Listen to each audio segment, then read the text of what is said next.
Hey, Ertz, we recently observed Martin Luther King Jr. Day as well as the inauguration of a new president of the United States.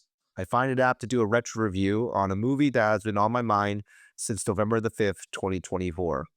Remember the 5th of November, starting now. Welcome back to the Nerd Social. I am Colin. So, the name of this movie is called V for Vendetta, and it was released on March 17th, 2006 in the United States. It was directed by James McTeigue, and the screenplay was done by the Wachowskis. The movie is based on the 1988-89 DC Vertigo comics by Alan Moore, David Lloyd, and Tony Weir. It stars Hugo Weaving as V, Natalie Portman as Evie Hammond, Stephen Ree as the police detective tracking V and Evie down, and John Hurt as High Chancellor Adam Sutler. In the movie, a masked fighter in the Guy Fawkes mask attempts to disrupt and overthrow a fascist totalitarian government in the United Kingdom by committing bombings to the Old Bailey and then the Houses of Parliament on November the 5th. So, my spoiler-free thoughts on this movie is that it is a brilliantly acted movie by Hugo Weaving, Natalie Portman, Stephen Ree, and John Hurt. Hurt also portrayed the title character Winston Smith in the movie 1984, which is based on the George Orwell novel. There are many quotable lines that still resonate with me after almost 20 years since this movie came out. I actually rewatched the movie a few days ago just to prepare for this review.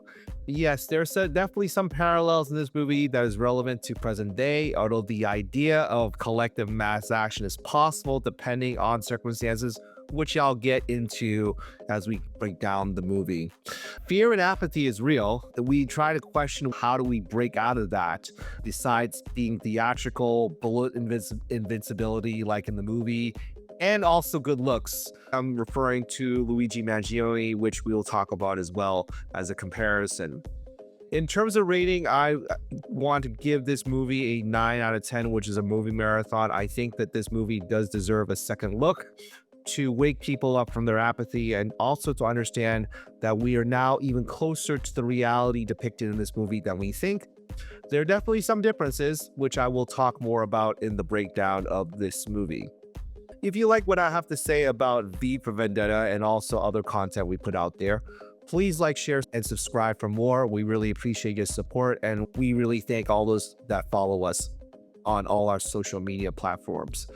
Here's how I'm going to do this breakdown. I'll cover some plot points from the movie and match the parallels to what is happening right now in the United States and also what may happen with the incoming US presidential administration. So spoilers ahead, if you have not seen V for Vendetta, I think it's a really good time for you to rewatch this movie to see the parallels and to come back to listen to my analysis of the movie. So without further ado, spoilers ahead.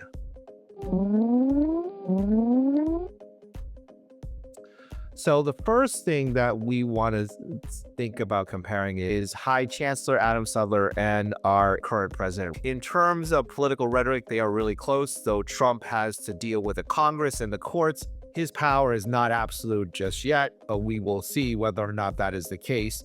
Sutler seems like he has complete control of the government and also all of the media. People are just apathetic and going about their daily lives as if nothing has really happened.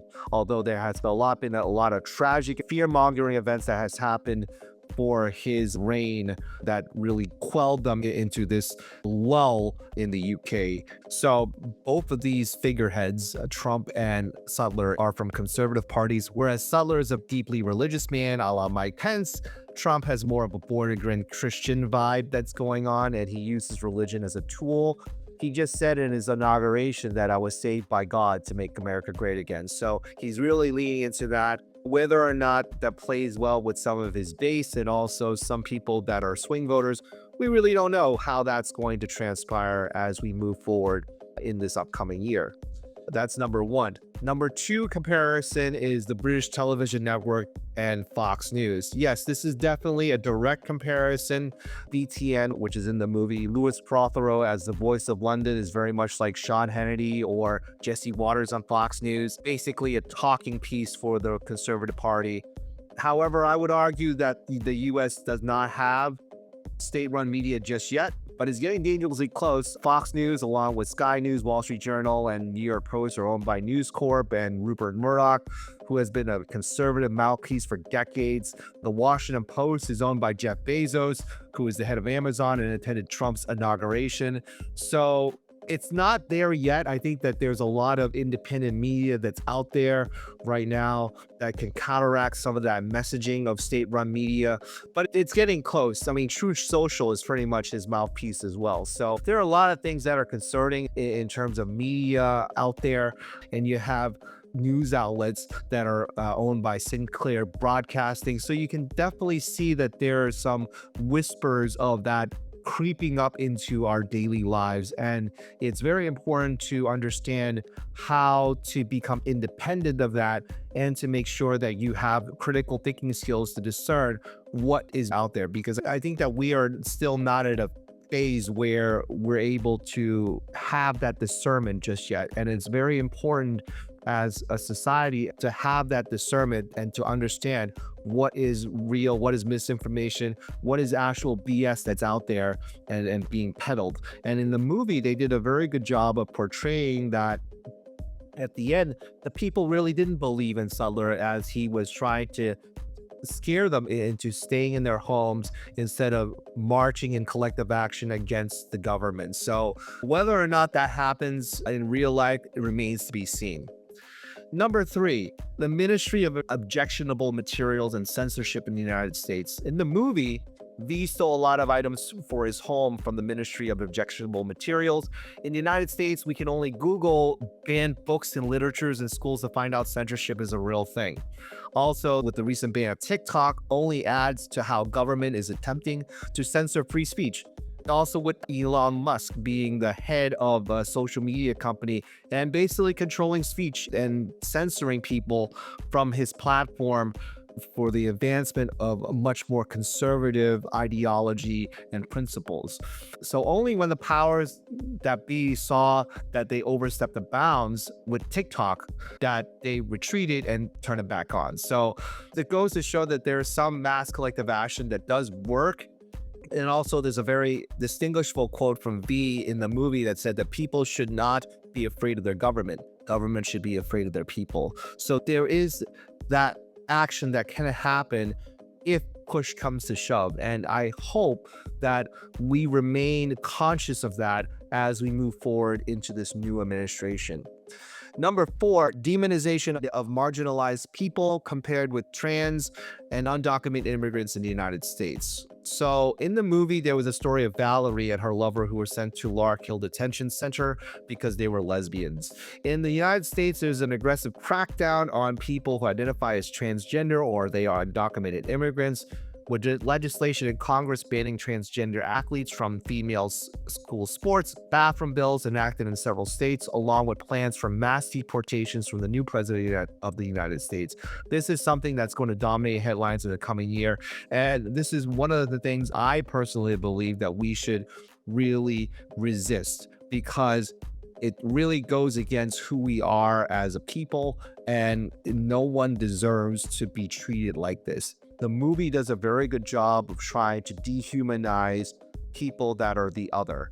And we are already in this in the United States right now, and also in other countries around the world that have demonized immigrants, that have demonized people that are LGBTQIA. It is a very dangerous time for those groups right now, and we need to be in solidarity with them in order to resist those people that feel as though they should be demonized. And finally, number 5, the comparison of V and Luigi. In the movie, V is a masked freedom fighter trying to take down a totalitarian fascist government. Luigi Mangione is a young man who allegedly killed the CEO of United Healthcare as a protest on the current state of the United States healthcare system, in which healthcare insurance companies delay, deny, and defend healthcare claims. For one thing, V didn't get caught.